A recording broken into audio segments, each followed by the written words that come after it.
Bonjour à tous, bienvenue sur RCF et sur la Web TV du diocèse de Sées pour une nouvelle découverte dans le diocèse, dans le département de l'Orne. Et au cours de cette année jubilaire voulue par le pape François il y a quelque temps, il y a 4 lieux jubilaires dans le diocèse de Sées, dont celui-ci où nous sommes, le sanctuaire des Tourailles. Nous sommes devant l'église des Tourailles qui est un lieu de pèlerinage très connu depuis de nombreuses années, même j'allais dire de nombreux siècles. Et autour de nous se trouvent de nombreuses personnes qui connaissent bien les lieux. On va faire leur connaissance. Le recteur actuel est le père Dominique Carrel. Père Dominique, bonjour. Est-ce que vous pouvez vous présenter? Vous êtes là depuis combien de temps? Eh bien, ça fera 6 ans le 1er septembre. Voilà. J'ai succédé à l'abbé Gilbert Barré. C'est ça. Alors vous habitez juste en face, dans la petite maison? Oui, c'est ça. Est-ce qu'il y a du monde qui passe ici? Est-ce qu'il y a des visites tous les jours? Il y a des pèlerins à la basilique, enfin qui n'est pas basilique. Hein. Oui, c'est la basilique Vox Populi. C'est ça. Tout le monde dit basilique, mais en fait, il n'y a que 4 basiliques dans le diocèse. Là, c'est une église, un sanctuaire. Sanctuaire diocésain, oui, voilà, oui c'est ça. Oui. Alors qui est bien connu notamment grâce aux parents de Saint-Jean-Eudes. Oui, les parents de Saint-Jean-Eudes sont venus demander une naissance. C'est moins à 30-40 km d'ici, hein, à pied. Hein. Et là, ils sont venus une première fois demander une naissance. Ils auront finalement Jean-Eudes comme premier enfant et ensuite 4 autres enfants, dont deux autres fils qui sont célèbres. Et également comme Jean-Eudes, qui était missionnaire. Il y a, ils ont été anoblis par le roi Louis XIV. Il y a un Eudes Doucet et Eudes de Mézeray. Eudes de Mézeray, ça se rattache au lycée-collège Mézeray d'Argentan. D'accord. Oui. Voilà. Oui. Donc un lieu fréquenté toute l'année? Oui, alors c'est pas des flots de pèlerins, évidemment. On n'est pas à Lourdes ni à Fatima. C'est ça. Ni à Jérusalem, mais des dévots de la Sainte Vierge. Voilà. Oui. Et justement, puisque vous parlez de la Sainte Vierge, au mois de mai, il y a un grand temps fort, fin mai. Le 31 mai, quel que soit le jour. Voilà. Cette année, ça sera le samedi 31 mai. Voilà. Alors, il n'y aura aucune messe dominicale anticipée, ni sur la paroisse Saint-Jean-Baptiste, c'est-à-dire la région de Flers, à Tiste, Achebré, si vous voulez, Briouze, Bessé, ni sur la paroisse Saint-Jean-Eudes, ça veut dire Argentan et Couché-Putange. D'accord. Alors, qu'est-ce qui se passe ici le 31 mai? 31 mai, 21h, c'est la messe, présidée par Monseigneur Feillet, évêque de Sées, les prêtres de la région que je viens d'évoquer. D'accord. Après la messe qui a lieu donc à 21h, donc vers 22h, c'est la sortie de la messe avec la procession au flambeau. Voilà. Procession des Lumières, si vous voulez. Et on processionne à quel endroit? Tout autour? Alors on sort de la basilique. Ouais. En chantant l'Ave Maria des Tourailles, qui n'est pas celui de Lourdes. D'accord. Et on continue par là, on remonte par là, et on revient devant la grande maison qui appartient à Monsieur le Marchand. D'accord, on fait une sorte de boucle et on revient. Oui, d'accord. Oui. Alors, Père Dominique Carrel, on va économiser un peu votre voix. On va peut-être demander à d'autres personnes de se présenter. Voilà, il y a Madame le maire qui est là. Bonjour, je vous laisse vous présenter. Bonjour, Judith Gauquelin, maire déléguée de Les Tourailles. D'accord, voilà. Mairie d'Athis, Val-de-Rouvre. Voilà. Que représente ce sanctuaire pour le village? Le sanctuaire, ça représente beaucoup plus que pour le village, ça représente pour la région, quoi. Ça attire les pèlerins, ça attire pèlerins et visiteurs également, quoi. Ça attire beaucoup de monde. Qui dit pèlerin, dit peut-être travaux supplémentaires, enfin sur la voirie, en tout cas, je vois qu'il y a des choses toutes neuves. C'est vrai que cette année, l'année 2024, nous avons fait un gros effort. Nous avons refait l'avenue de la Basilique, puisqu'elle est nommée maintenant l'avenue de la Basilique. On a eu la possibilité de l'appeler avenue parce qu'elle a des arbres. Sinon, ce n'était pas possible. D'accord. Voilà, donc tout a été refait par la mairie d'Athis, Val-de-Rouvre. Voilà, donc c'était dans ma petite tête depuis plusieurs années, mais pour arriver à faire les travaux, c'est différent, quoi. Pour arriver à... déjà des sous. Voilà, c'est le financement qui a été important par Athis, Val-de-Rouvre. Voilà. Très bien. Est-ce que vous voulez dire d'autres choses sur... Non, les Tourailles, c'est une jolie petite commune sympa qui est réellement connue dans la région, qui était connue Antérieurement, moi j'habitais de l'autre côté des Tourailles, mais c'était pas 300 personnes, c'était sans exagération 2000 personnes. 2000 personnes à la procession flambeau avec tous les lampions de mise. C'était l'animation de l'église, quoi. C'était, oui. D'accord, bonjour. Jean-Luc, je suis un pèlerin de Notre-Dame des Tourailles depuis fort longtemps, depuis mon enfance. Nous habitions la région avec mes parents. D'accord. Et puis j'ai fait mes études avec M. l'abbé Carrel, nous nous connaissons depuis l'âge de 13 ans. Qu'est-ce que vous aimez dans ce lieu? Eh bien écoutez, c'est très évocateur pour moi d'abord parce que j'ai une dévotion mariale. Et aussi parce que je trouve que c'est beau, en ce sens qu'on dirait un petit Lourdes quand on arrive. C'est vrai. Et d'ailleurs, tout le cadre est très évocateur, très champêtre, et puis il y a des hauteurs aussi, et tout ça. C'est beau. Et puis il y a ce silence, voilà, qui est extraordinaire. Voilà. Oui, donc moi je suis Olivier Tonnet, j'habite au Tourail depuis 2019. D'accord. Et dernièrement, avec d'autres habitants des Tourailles, on a créé une association qui s'appelle les Amis du Vallon des Tourailles, puisqu'on est tous tombés amoureux de ce coin-là. Ceux qui étaient déjà là, c'était facile pour eux, et puis nous, de l'extérieur, ça a été un petit peu un coup de foudre. Et ce qu'on a envie de faire, c'est refaire vivre ce village qui, malheureusement, tente à avoir une population qui diminue au travers des actions de nettoyage de chemins, de nettoyage des murs d'enceinte de la basilique. C'est ça. Parce que c'est quand même un site et une histoire au travers de cette basilique qu'on aimerait maintenir en état pour que nos enfants, nos petits-enfants puissent avoir la même vision qu'on peut avoir aujourd'hui, quoi. Alors on précise qu'on est dans un vallon, il y a une rivière pas loin là qui passe. Il y a la Rouvre qui passe pas loin. La Rouvre elle est vraiment magnifique puisque tous les jours on peut découvrir des niveaux d'eau qui sont différents. Il y a de la pêche à la truite, il y a du kayak l'hiver. Donc c'est très très attirant et c'est vraiment magique. Je vous invite à découvrir cet endroit-là parce que c'est top. On l'appelle exactement, même d'après le cadastre, Madame le maire précisera, le Val-Marie. Oui, le Val-Marie, c'est ça. Oui. D'accord. Très bien, donc des projets pour une toute nouvelle association. Et exactement, plein de projets. On a peut-être un projet justement avec Monsieur le curé pour la reprise de la maison des pèlerins, pour en faire un lieu de vie, un lieu de partage, un lieu ouvert à tout le monde pour que ça puisse se revivre. On n'est pas sur le chemin du Mont-Saint-Michel, non, depuis Paris ou...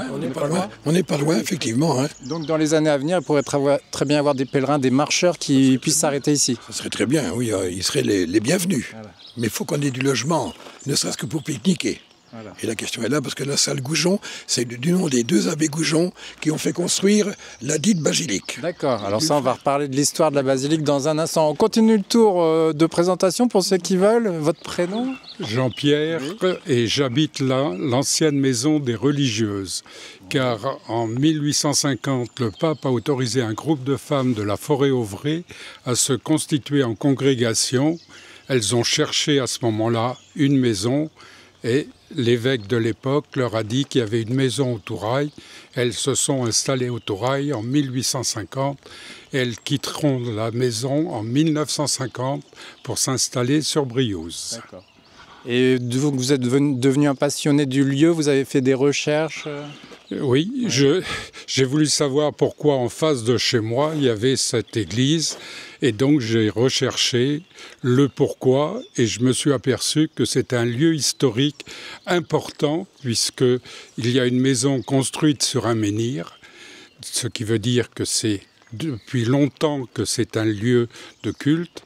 Ensuite, on peut dire que Henri IV est venu ici aussi. Lorsqu'il a fait le siège de Falaise, il est venu ici, il a laissé une trace puisqu'il a changé le nom d'enfant. De Turgot, ils se sont appelés de La Fontenelle et ça a été enregistré, donc on a la preuve qu'Henri IV est bien venu puisque ça a été enregistré. Ensuite, je ne vais pas continuer toute l'histoire pour l'instant. On y reviendra peut-être pendant la visite, on complétera. Voilà. Merci. Est-ce qu'il y en a d'autres qui veulent se présenter ?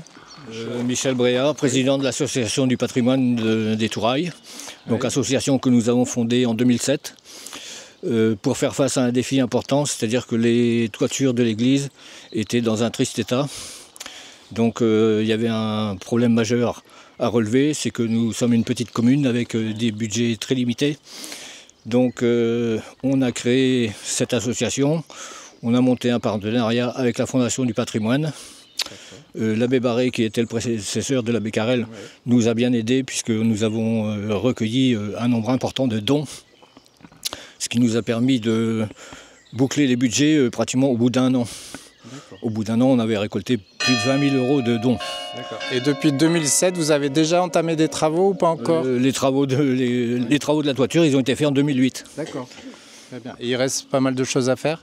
On peut toujours en trouver des choses à faire. Je suppose. Depuis, on a... Hein, les cloches, on les entend bien. Depuis, on a remplacé le coq qui ne tournait plus. Ouais. On a également refait les joints du mur du parvis.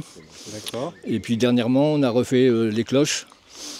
D'accord. Les cloches qui ne marchaient plus. Ah oui, là tout marche bien là. À ce Oui. niveau-là. D'accord. Donc, on avait fait un dossier avec la Fondation du patrimoine. Et puis, sans nous le dire, ils ont fait remonter nos travaux à la Fondation du patrimoine à Paris.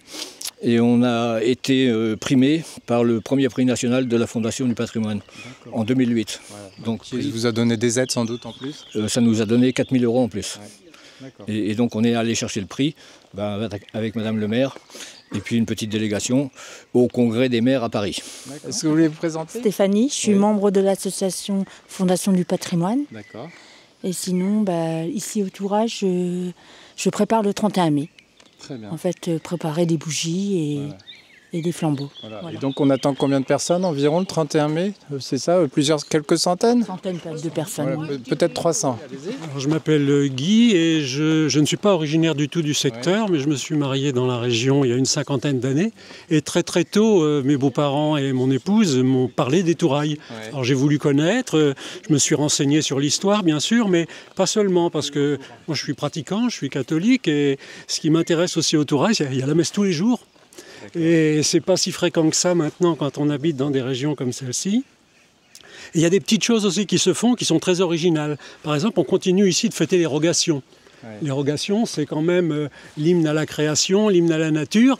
Eh bien, moi j'habite à Caen, d'habitude, je peux vous dire que des lieux où on fête les rogations, il n'y en a plus beaucoup. Alors voilà, moi je suis attaché au Tourail parce que, il y a le 15 août bien sûr, il y a le 31 mai, mais il n'y a pas que ça.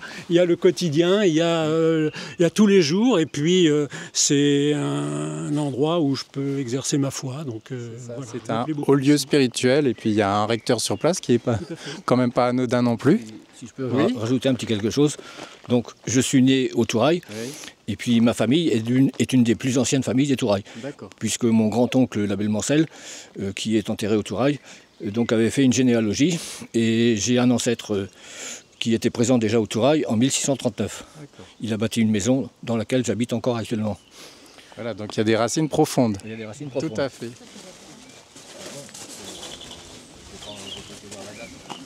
Voilà. Père Dominique Carrel, ce nom Notre-Dame de Recouvrance, ça a une signification? Oui, c'est par rapport au 5e mystère joyeux du chapelet. Oui. Jésus retrouvé au temple. Et le vieux mot français, maintenant c'est retrouvé, mais le vieux mot français c'était recouvrer. Un C à la place d'un T. Alors c'est Jésus qui a en quelque sorte fui la compagnie de Marie et de Joseph. Comme on le verra d'ailleurs au pied du tabernacle, il y a le bas-relief. Oui. Et Jésus et Marie et Joseph ne sont pas très inquiets au départ parce que c'est normal dans les pèlerinages, surtout avec cette ambiance de pèlerinage, les familles se mélangent, etc. Les enfants vont jouer sans doute avec les enfants. Et donc, mais quand même, ils ont retrouvé l'enfant Jésus qui a 10-12 ans. Hein. Ils l'ont retrouvé au temple, en train de parler avec les docteurs de la loi, les prêtres, les grands prêtres, etc., posant des questions et questionner lui-même, au bout de 3 jours. Alors imaginez la souffrance de Marie et Joseph. Et alors, à tel point que Marie dit à Jésus, « Pourquoi nous as-tu fait cela à ton père et à moi? Nous t'avons recherché. » Et Jésus répond, « Je dois être au service de mon père. Quoi. Je cherche mon père. » Oui.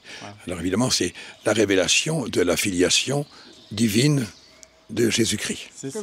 Est-ce que vous pouvez nous donner quelques éléments d'histoire de ce lieu? Parce que c'est un lieu, on l'a bien compris, très ancien. Oui, alors très ancien. Oui. Alors le lieu très ancien, puisque c'est le 2e lieu marial de Basse-Normandie.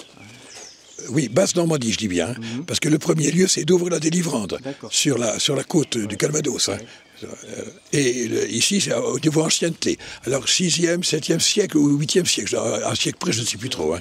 De mémoire, combien? 7e siècle. Oui, 7e siècle. Voilà. Ben, venez approcher, monsieur. Voilà, et puis monsieur disait qu'il y avait déjà un menhir sous une maison, ouais. Oui. Donc c'est au 7e siècle, un groupe de moines se sont installés et il y a toujours à côté du château le lieu dit la Monnerie, ce qui est le lieu où ils étaient installés. Et au 9e siècle, la chapelle qu'ils avaient construite a été détruite par l'invasion normande. D'accord. Et ça a été reconstruit au 11e siècle. Et la légende veut qu'à ce moment-là, ils aient retrouvé la Vierge. Et par rapport à ce que disait l'abbé tout à l'heure, c'est pour ça que ce serait devenu Notre-Dame de la Recouvrance. Mais ça, c'est la légende. C'est ça, il y a plusieurs significations. Et donc, il y a eu plusieurs reconstructions jusqu'à cette église qu'on voit aujourd'hui. Louis XIII a donné de l'argent au seigneur Turgot, qui lui a permis d'agrandir la chapelle qui existait et de se construire un 2e château quand même. D'accord.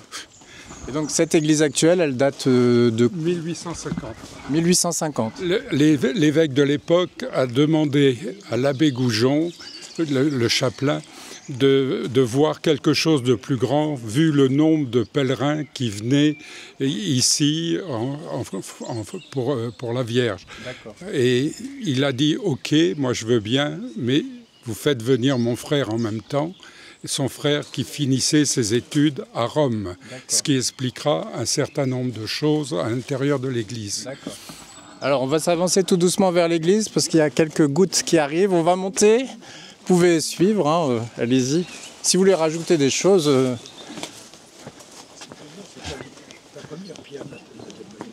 Voilà, nous montons quelques marches avec des anges qui nous accueillent de chaque côté.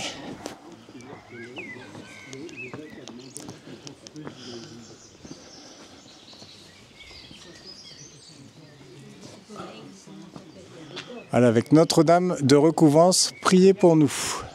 Santé des infirmes, refuge des pécheurs, consolatrice des affligés, secours des chrétiens. Voilà. Ce sont les litanies. Voilà, litanie de Lorette de la Sainte Vierge. Ce sont les litanies classiques. Là. Voilà. Et puis alors Notre-Dame de la Recouvrance, priez pour nous. Alors on voit la Sainte Vierge qui tient l'enfant Jésus. Elle a une stature un peu, enfin debout, hein, un petit peu déhanchée, et puis des pèlerins qui prient, un monsieur avec une béquille, et puis quelqu'un qui prie avec un livre, etc. Et puis un autre pèlerin qui a le chapelet. Voilà. Alors on va rentrer peut-être, à moins qu'il y ait d'autres choses à dire, non, sur l'extérieur. Voilà. Vous pouvez admirer la belle porte. Voilà, alors, venez là. Avec des fleurs de lys. Oui. La belle porte avec... c'est du lys, hein, des fleurs de lys. Porte en bois sculpté. Il y avait eu un mariage, au début j'étais ici, et c'est madame... où est-ce qu'elle est tenez, madame Salouan.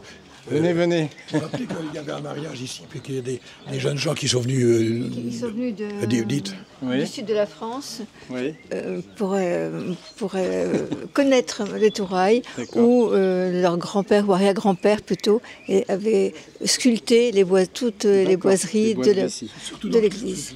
Très bien. Voilà. Eh bien, on va rentrer dans l'église, ici, des Tourailles. Alors avec un sol aussi, avec quelques mosaïques, des mosaïques au sol. Hein. Oui, les mosaïques, oui. Celui qui a fait les mosaïques vient de Poitiers, c'est un artisan, une entreprise de Poitiers. Les belles portes avec des anges. C'est ça. Oui. Alors on ne peut pas rater le jubilé, hein, parce qu'on a un grand logo sur la porte extérieure, et puis on a un autre qui nous tombe juste de la tribune. Oui, exactement. Voilà, on va rentrer pour laisser tout le monde... Voilà, il fait un peu plus frais évidemment à l'intérieur. Qu'est-ce qui marque en entrant? Enfin, je pense à ceux qui nous écoutent à la radio qui ne voient pas les lieux. Est-ce que vous pouvez les décrire? Qu'est-ce qui marque alors? Eh bien, vous avez au-dessus du tabernacle, il y a le Sacré-Cœur eucharistique, c'est-à-dire que c'est Jésus qui donne la communion à la limite. Hein. et il y a le Sacré-Cœur eucharistique. En dessous, vous avez donc le tabernacle, effectivement, où est la présence réelle, indiquée par une petite lampe rouge et par le canopé, qui est un petit rideau. D'accord.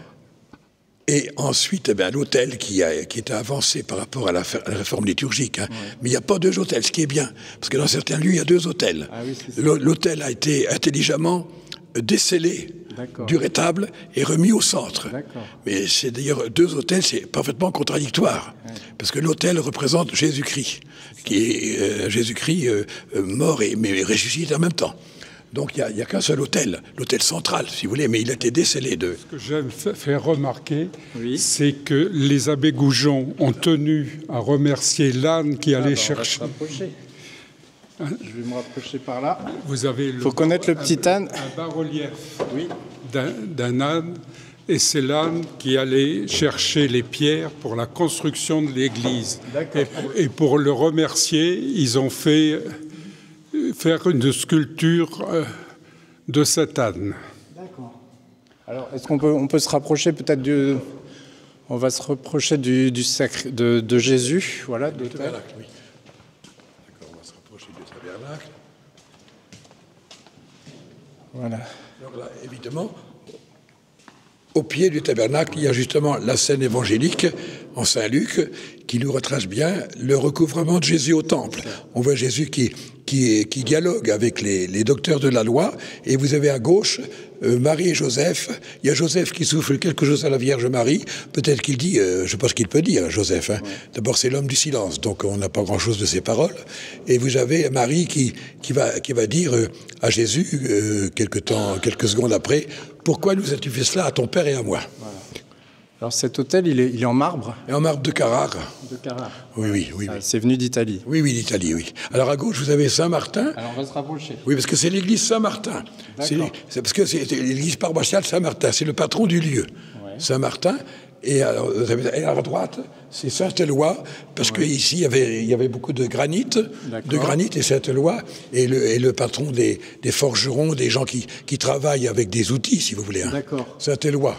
Alors il y a des petits, on dirait des ostensoirs, mais c'est pas des ostensoirs, mais dedans il y a quoi ? Des reliquaires. Des reliquaires. Alors on n'a pas trouvé ici par exemple c'est une médaille de Saint Jean-Paul II, parce que la relique a dû être volée.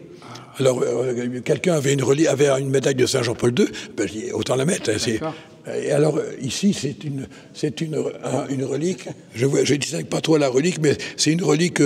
Il n'y a pas vraiment de relique propre au Tourail, si vous voulez. C'est une relique qui vient d'ailleurs. Oui. D'accord. Il y en a encore d'autres par ici. Alors là, ici.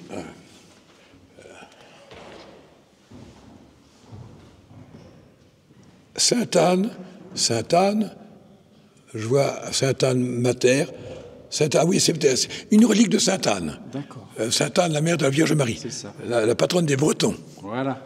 Si les Bretons peuvent venir au Tourail, ce serait une bonne chose. Et puis ensuite, vous avez un autre reliquaire. C'est assez lourd. Alors là, qui est-ce ? Je ne distingue pas tellement. Je ne sais pas si vous voyez vous-même. On ne voit pas grand-chose. Non, il y a le nom. Magda... Ah ben Sainte-Marie-Madeleine. Marie-Madeleine. Sainte-Marie-Madeleine. Marie-Madeleine qui est la première, qui est l'apôtre des apôtres. C'est ça. Cette femme à qui le Christ ressuscité est apparu. Qui a vu Jésus en premier. Oui, avant les apôtres. C'est ça, qu'il prenait pour le jardinier. Sainte-Marie-Madeleine, c'est ça, oui, exactement. Voilà. Et puis donc au-dessus, ce Christ qui... Alors le Christ... c'est un peu anachronique de voir un Christ qui distribue la communion. Non. Qu'est-ce qui se passe quand le prêtre donne la communion ? Voilà. Le prêtre n'est que le ministre de Jésus-Christ, c'est lui qui donne la communion, en priorité. Bon, s'il y a une grande affluence, il peut se faire aider par quelqu'un d'autre, mais il faut y ait une raison valable. C'est ça. Oui, c'est ça. Alors il y a une bannière aussi sur le côté, c'est des bannières de procession anciennes, il y en a plusieurs. Elles sortiront le 31 mai. Oui. 31 mai, alors il y a les bannières, il y a deux bannières ici. Oui. Alors, j'ai acheté Notre-Dame de Recouvrance, c'est une copie conforme de la statue qu'on va voir tout à l'heure. Hein. D'accord. Voilà, oui. Et alors, en face, Saint-Martin, qui est le patron de l'église paroissiale.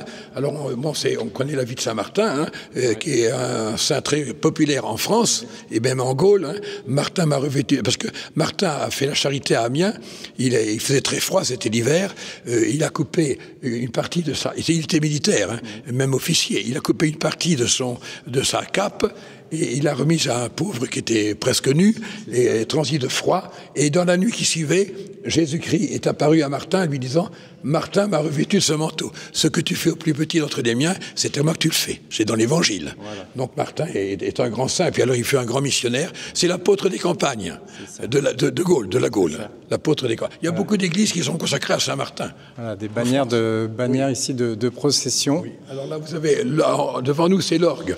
Alors en bas, à gauche, c'est le roi Saint-David. Le roi David qui, avec une harpe, parce qu'il y a 150 psaumes dans la Bible, et le roi David, d'après la tradition, a composé les 150. Enfin, il n'a sûrement pas composé tous les 150, mais enfin, il est quand même l'inspirateur des psaumes. Le roi David, à droite, vous voyez Sainte-Cécile. Sainte-Cécile qui est une vierge martyre. Alors, pourquoi est-elle au même titre que Saint-Martin, que Saint-David, parce que au moment de son martyre, elle a dû être, je ne sais pas si elle a été transpercée de couteaux, je ne sais quoi, mais en tout cas, Sainte-Cécile a chanté, donc on la présente comme... On a deux grands musiciens. Oui, des grands musiciens.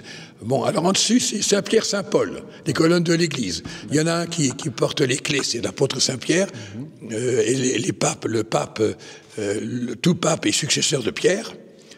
Donc le pape François qui vient de rentrer dans son éternité, eh bien, il va arriver là-bas comme pape, et le prochain pape qui sera pape, il sera successeur de Pierre. Oui. Et puis à droite, vous avez Saint Paul qui a une épée. Pourquoi? Il n'a jamais pratiqué l'épée, mais c'est parce que il y a l'épître, une épître qu'il a écrite, qui dit la parole de Dieu sera plus tranchante qu'un glaive à double tranchant. C'est ça, parce le glaive de la parole. Oui, une parole tranchante, oui. D'accord. Voilà, sur RCF et la Web TV du diocèse de Sées, nous sommes ici au sanctuaire des Tourailles, dans cette église jubilaire. Il y a 4 lieux jubilaires dans le diocèse de Sées. Les Tourailles en font partie, puisque c'est un haut lieu spirituel de pèlerinage à la Vierge Marie, Notre-Dame de Recouvrance. Et nous sommes en compagnie de plusieurs visiteurs, en compagnie du Père Dominique Carrel, qui est le recteur. Nous sommes ici dans le chœur. Alors, Père Carrel, un petit mot, comme on a détaillé davantage l'hôtel la dernière fois, il y a aussi des stalles autour, des sculptures. Oui. Alors, effectivement, ça s'est fait donc à la fin du 19e siècle, ces belles stalles qui sont stylisées. Ouais. Alors, effectivement, il y a des arrière-petits-fils ou petits-fils de quelqu'un qui a travaillé, n'est-ce pas? Oui, une personne qui a passé une année ici pour sculpter aussi bien les stalles que les bancs et puis les confessionnaux qui ornent cette église et la magnifient. C'est quoi? C'est du chêne, non? Vous savez? Probablement du chêne, oui. Voilà, c'est souvent ça. Il y a des sculptures aussi, des petits chapiteaux sculptés dans tout le chœur. Hein. Voilà, c'est très sculpté, décoré, avec des petits blasons aussi. Hein. Là, il y a la chaire de prédication. Oui. La chaire de prédication qui est en marbre de Carrare. Voilà, comme l'autel, comme le maître-autel. Mais comment cette chaire est venue après l'autel? Parce qu'au presbytère, on m'a donné une photo de l'époque et... provisoirement, la chaire était en bois. J'ai vu sur la photo. Le pupitre était posé là aussi. Oui. Le pupitre, l'embon, si vous voulez, mais la chaire était en bois. Ça veut dire que la chaire était faite en dernier, après l'autel, si vous voulez, après le maître-autel. Oui. Alors vous avez les 4 évangélistes. Hein, alors Saint-Marc, Saint-Jean, il y a un aigle, lui. Hein. Oui, il y a un aigle là. C'est Saint-Jean. D'accord. Parce que sa parole est... il fonce comme un aigle qui fonce sur sa proie, sur un lapin, si vous voulez. Et puis là, ça doit être Saint-Matthieu et puis Saint-Luc. Hein. C'est Notre-Dame de la Recouvrance elle-même, la statue. Hein. Oui. Je crois que c'est la 3e statue, monsieur le marchand. C'est celle du XIVe siècle, mais elle a été restaurée 3 fois. D'accord. Et la dernière restauration date de la période de la remise en service, enfin, de l'ouverture de l'Église. Hein, quand le pape a autorisé le couronnement de la Vierge. Et pour cette cérémonie, il y avait le représentant du pape, 5 évêques, 200 prêtres, et entre 1500 et 2000 pèlerins, 3 jours sur les Tourailles. Et c'était en quelle année? 30. C'était avant la guerre, oui. La déclaration de la guerre. Oui. Alors, le cardinal qui est venu, comme légat pontifical, s'appelait le cardinal Suard. Il était archevêque de Reims et quelques semaines après, il sera nommé archevêque de Paris. Il avait été évêque de Bayeux avant. Il avait été évêque de Bayeux. Il était originaire de la Mayenne. Et puis alors par rapport à l'habillement, là, on va aller à la sacristie. Vous savez, quand ils essayaient de recoller les morceaux, là, cacher les misères. Oui, ben, pendant la Révolution, elle avait été cassée.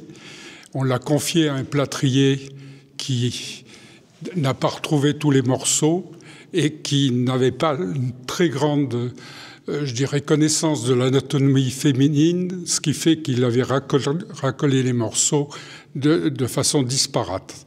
Et donc, pour masquer ce mauvais travail, on lui avait fait une robe, elle était complètement enveloppée. D'accord. Alors, on va faire un tour à la sacristie pour voir d'autres choses. Donc, voilà la représentation de la Vierge dans la chapelle, et on masque bien tous les défauts, et le fait qu'il manque un bras et les défauts de rajustement au niveau des hanches. D'accord. Donc ça, c'est de quelle époque, ça? Ça, c'est après la Révolution. D'accord. Hein, donc c'est au 18e. Et là, ce que vous tenez dans les mains, c'est une sorte de tableau médaillon qui était peut-être à l'origine dans l'église? Qui était dans la chapelle. D'accord. Qui était dans la chapelle. D'accord. Oui. Et l'abbé Goujon était un passionné de photos. Ça, il faut pas l'oublier. Dans les années 50, 1800. Alors l'abbé Goujon, c'est celui qui a fait beaucoup ici pour les Tourailles, c'est ça? Ah oui, et par exemple, quand il a fait son séminaire à Rome, il faisait des photos des églises, et quand il est revenu pour avoir de l'argent, il faisait des projections de ces photos, puisque à l'époque c'était sur verre. Ouais. Il faisait des projections de ces photos et il faisait payer l'entrée.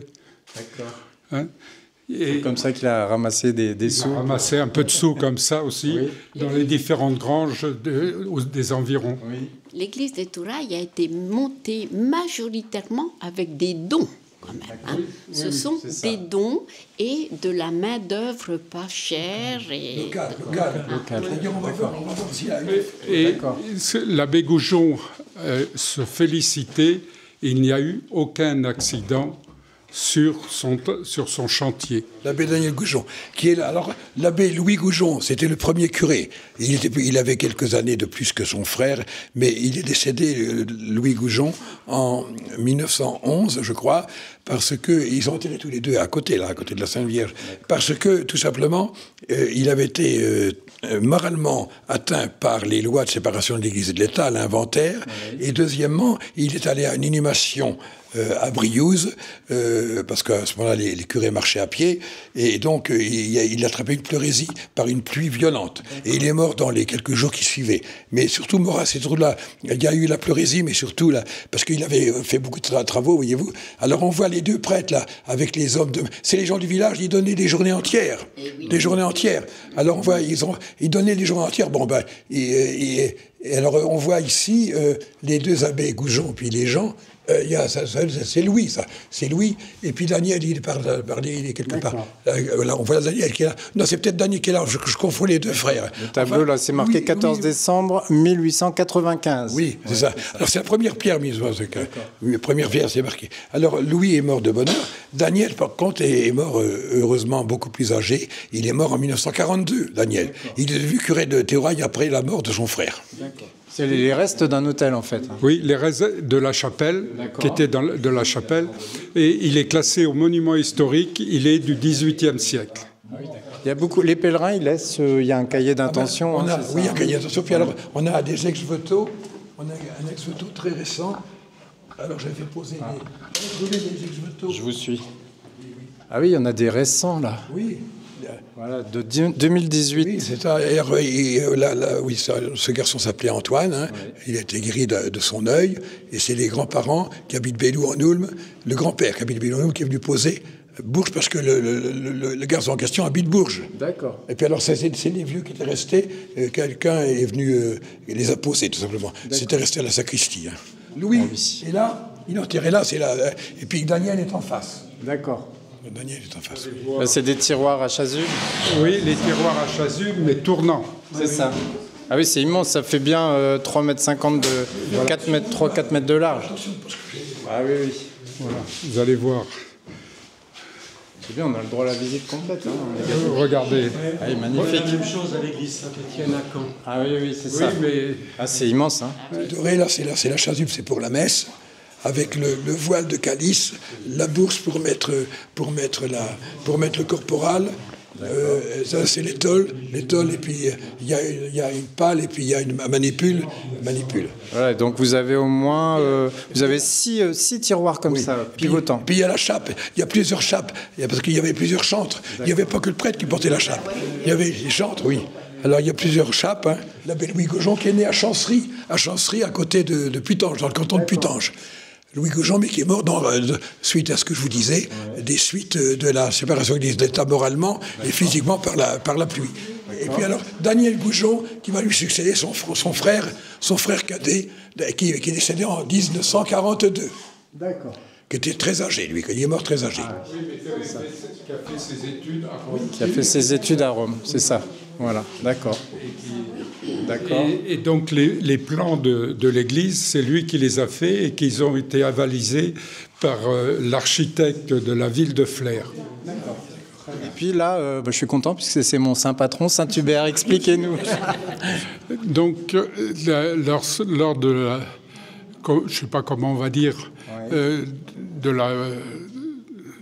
de la destruction de la chapelle et la construction de la nouvelle de l'église, il a été récupéré le bas-relief de Saint-Hubert qui date du XVIe siècle et que Viollet-le-Duc a classé au monument historique. D'accord. Et c'était en pierre polychrome à l'origine. Voilà. Alors ici, on s'adresse à Saint-Jean-Eudes. Oui, alors ici, la chapelle, c'est l'histoire dont on a évoqué plusieurs aspects, l'histoire du pèlerinage. Par les vitraux ? Par les vitraux, oui. D'accord. Alors ça commence par là-bas. Vous avez les moines qui descendent le petit chemin, le chemin de casse-cou, parce qu'on risque de se casser le cou, on risque de tomber. Les moines qui viennent de la Monnerie, là où habite monsieur et madame Gilbert Baloche. Oui. Près du château, on voit le château au loin.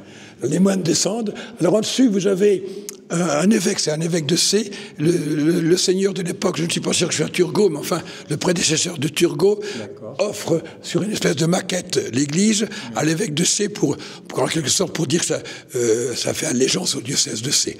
L'évêque, je pense que c'est Saint-Lancelin, un nom comme ça. Et c'est un évêque qui a écrit beaucoup sur les tourailles.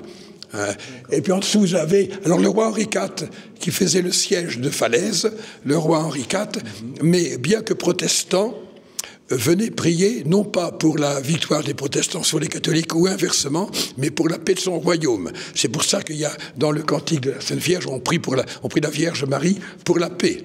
C'est bien le cas aujourd'hui de le faire. Ça. Oui. Et puis alors, l'autre côté, vous avez une messe qui est célébrée par le curé des Tourailles ou par le chapelain, et vous avez quelques personnes qui assistent, et puis vous avez quelqu'un qui est en rouge, c'est un cardinal. Qui est ce cardinal? Alors, il ne célèbre pas la messe, parce qu'à ce moment-là, la concélébration n'existait pas, mais il assiste à la messe en reconnaissance, parce qu'il était évêque d'Évreux, il s'appelait le cardinal Duperron.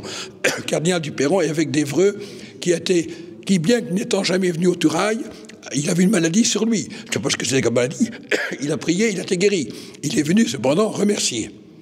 En dessous, vous avez les parents, monsieur et madame Isaac Eudes, qui habitaient Ry et qui viennent demander la naissance d'un enfant. Mais ils en auront finalement 5. 3 gars et 2 filles. Ils reviennent 3 mois après pour remercier. C'est pas souvent, parce qu'il y a des lieux de pèlerinage où on vient demander une grâce, très bien, mais après on oublie de remercier. Tandis que eux, les parents Eudes, nous montrent un exemple à tous, à tout chrétien, c'est qu'ils viennent remercier. Alors ils présentent leur petit enfant et ils ont remarqué le petit Jean Eudes a l'auréole, qui montre qu'il est déjà saint même étant petit. Donc on a la statue de Saint Jean Eudes juste ici. C'est le grand prédicateur de la Normandie. Oui. Jean Eudes. Saint Jean Eudes, c'est le grand prédicateur d'Armand. Alors, c'est le grand siècle, le siècle de Louis XIV. Alors, il est né en 1601 Il est né en 1601 et il est mort en 1680, si je ne me trompe. Hein. Canonisé tout juste 100 ans cette année. Oui, canonisé. Alors, c'est le grand prédicateur. Alors, alors on le voit représenté avec un cœur. Hein. C'est pas son cœur à lui, c'est le cœur du Christ. Parce qu'il a beaucoup prêché sur le cœur de Jésus et sur le cœur de Marie. Alors pour les saints de France, Saint Louis, roi de France, Sainte Jeanne d'Arc. Oui. Alors Saint Jean-Eudes a fondé aussi, très important. Il prêchait des missions paroissiales, mais en même temps, c'était l'époque où il fallait mettre en œuvre les décrets du Concile de Trente. Et Jean-Eudes avait la préoccupation de nourrir les campagnes de la foi chrétienne, de la foi catholique, mais en même temps, il s'apercevait que les prêtres n'étaient mal formés, parce que les prêtres faisaient très peu, ils savaient un peu, ils bredouillaient un peu le latin, ils faisaient ce qu'ils pouvaient, bon, ils savaient quand même un peu le latin pour dire la messe, mais en dehors de ça, les curés de campagne étaient un peu en déficit au niveau des études, et peut-être aussi de la piété. Donc Jean-Eudes a décidé de fonder un séminaire, parce qu'il est rentré d'abord chez les oratoriens, mais il y a eu litige avec ses supérieurs. Vous savez, dans l'église, c'est toujours comme ça. Hein. Des petites embrouilles, quoi. Oui, ben on dit que dans l'église, là où il y a de l'homme, il y a de l'hommerie. C'est comme ça dans l'église, mais toujours aujourd'hui, remarquez, hein, on ne va pas donner de détails, évidemment, hein, mais enfin, c'est comme ça. Donc, Jean-Eudes a fondé son séminaire, il s'est dissocié des oratoriens à Caen, dont il était supérieur local, et il est allé à Douvres-la-Délivrande avec quelques compagnons pour former la congrégation de Jésus et de Marie. On les appelle familièrement les eudistes par rapport à Jean-Eudes, mais enfin lui, il n'avait pas la prétention de donner son nom à une congrégation. Il a fait la congrégation de Jésus et de Marie. Et maintenant, on les appelle les pères eudistes. Ils ont tenu les écoles, ils sont missionnaires, mais surtout, ils sont enseignants dans les séminaires. J'ai eu moi-même un éminent eudiste comme père spirituel qui est décédé il y a quelques années, le père Canquette, Michel Canquette, c'est un breton qui a participé au Concile Vatican II. Les séminaristes de ma génération et même les plus jeunes ont connu un peu. Le père Canquette il a participé comme expert au Concile Vatican II des évêques d'Afrique de l'Ouest. Alors, le père Canquette, on a entendu parler beaucoup du Concile Vatican II, mais en grand bien. Et sans exagération ni de côté ni de l'autre. En tout cas, Saint Jean-Eudes est très connu en Normandie, puisqu'il avait prêché de nombreuses missions. Vous vouliez dire autre chose? Oui, il ne faudrait pas oublier qu'il est de l'époque de Saint Vincent de Paul. Oui, c'est ça. Hein, et qu'ils œuvraient ensemble, et Eudes a créé les établissements pour accueillir les filles abandonnées. C'est ça. Hein? Même, on peut dire les filles de mauvaise vie. Parce qu'à Caen, Jean-Eudes va faire ses prières dans une église à Caen, et une femme prophète, ça peut exister, hein, une femme prophète l'interpelle, lui dit d'un ton vindicatif, c'est pas la peine d'aller manger vos images, vous feriez vous occuper de cette pauvre fille. Alors donc, lui, il a été interpellé, il a fondé une congrégation religieuse où des personnes prostituées, mais anciennes prostituées évidemment, et ne continuent pas, et anciennes prostituées, avec d'autres qui ne sont pas prostituées. Là, nous avons deux chapelles, la chapelle de la Sainte Vierge, et nous remarquons que les vitraux sont dans les bleus, la couleur de la Sainte Vierge. Et les vitraux latéraux racontent, là on ne les voit pas, mais vous pourrez les voir, ils racontent l'histoire de l'enfance de Jésus, et donc l'histoire de la Sainte Vierge. Tandis que de ce côté-ci, nous sommes d'une autre couleur, nous sommes dans le vert de l'espérance. Et c'est l'histoire de l'Église qui est racontée dans les vitraux, l'histoire de ce sanctuaire, mais également l'histoire de l'Église à travers, comme vous disiez, Saint Jean-Eudes, mais également tous les apôtres autour de ce vitrail, de cette rosace. Sur le vitrail qui est ici, le vitrail du milieu, c'est une évocation d'un fait qui s'est déroulé ici. Donc il y a un attelage qui s'est présenté avec des chevaux. Et puis soudain, l'attelage s'est arrêté et le conducteur de l'attelage ne comprenait pas. Il s'est acharné après les chevaux. Il les a frappés de coups de fouet. Il a peut-être aussi insulté la Vierge. Et puis, il y a des gens qui ont fouillé devant les chevaux. Ils ont trouvé en fait une statue de la Vierge. Et puis, ce pauvre conducteur d'attelage, finalement, a péri tragiquement, puisque dans les jours qui ont suivi, il est mort à la Carneille, dans une mare. D'accord. Voilà. Mais moi, ce que je voulais rajouter, c'est que l'association de sauvegarde du patrimoine des Tourailles a fait nettoyer tous les vitraux. Hein, ils ont tous été nettoyés après. Voilà. Vous connaissez le jugement de Salomon? On voit Salomon, le roi, qui porte le jugement, et puis deux femmes se disputent un enfant, un enfant nouveau-né. Alors Salomon dit, il n'y a plus qu'une solution, c'est de partager l'enfant en deux. Et c'est là que la vraie mère s'est révélée. Elle a révélé son cœur maternel. Voilà, un exemple parmi les nombreuses scènes bibliques. Voilà. Est-ce que vous pourriez juste me dire ce que vous disiez tout à l'heure un peu? Il y a comme une montée spirituelle quand on vient ici. Expliquez-nous. Voilà. Autrefois, l'église de Touraille était en contrebas. Et les abbés Goujon ont souhaité que cette église soit sur la hauteur, sur le plateau. Et là, cela évoque la montée de la vie spirituelle, de la terre vers le ciel, accompagnée par les anges. Vous avez vu l'ange de chaque côté qui nous accueille. L'ange Gabriel, l'ange Saint-Michel, l'archange Saint-Michel, l'archange Gabriel. Et la montée est un peu difficile, mais nous sommes aidés en bas de l'escalier. Vous voyez 2 colonnes, chacune avec 4 faces. À gauche, vous avez les vertus théologales, plus l'humilité, parce qu'elles sont 3, la foi, l'espérance, la charité, et a été ajoutée l'humilité. Et de l'autre côté, ce sont les vertus cardinales. D'accord. Voilà. Et alors, avec l'aide de ces vertus, nous montons vers le sanctuaire. Et comme nous l'avons vu, nous sommes accueillis par la Sainte Vierge sur le tympan. Oui. Et dans le narthex, où se trouve le baptistère, nous sommes aussi accueillis par les anges, qui sont les bénitiers. Et nous remarquons également que près de chacune des portes, vous avez des anges aussi. Oui. De même que tout en haut de la basilique, au-dessus des chapelles et au-dessus du chœur, vous avez aussi des anges. Les anges sont très présents ici. En fait. Présents. Normalement, les anges, il y a un ange qui regarde l'est, là où je dis la messe en semaine. Il y a un ange qui, normalement, regardait jusqu'il y a 1 an ou 2 l'ouest, mais pour un problème de couverture, il regarde le sud. Le couvreur l'a mis vers le sud, c'est pas très grave, c'est pas grave. Hein. Il change. Hein. Quand il y a du vent, il change. Des fois, c'est presque une girouette. Oui, non, c'est vrai, j'en suis certaine. Cette église a été vraiment très, très soignée dans sa décoration. Oui. On peut le voir, nous avons parlé des stades, nous avons parlé des vitraux, mais nous pouvons voir aussi le chemin de croix, qui est particulièrement délicat. Ce sont des émaux. Ce sont des émaux, le chemin de croix, d'accord. Oui, très délicat. D'accord. Et puis, vous voyez, sous les croix des piliers, qui sont les chrismes, là, qui signifient la bénédiction de l'Église, vous avez des petits chandeliers de forme florale, en fer forgé, tous différents. Vraiment, il y avait un désir de rendre cette église très belle. En fait, il faut l'admirer dans ses détails, cette église. Il faut prendre le temps d'y rester et de faire le tour. Même les mosaïques. Les mosaïques au sol. Également, tout à fait. Au sol ou autour de la Sainte Vierge. Et puis également, dans les petites choses particulières, l'extérieur, vous avez vu, est en granit, le granit du pays.